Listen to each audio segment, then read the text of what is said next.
আমরা শিব চর্চা করছি, দেখো।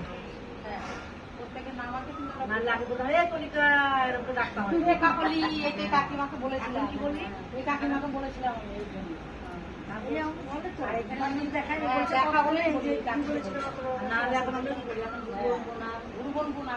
যতই ভালো জায়গায়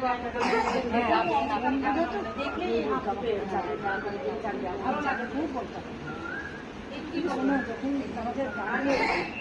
তখন তো আমি যাবো, তখন আসবো, তাছাড়া তো আমার বাবা না আসতে পারি না,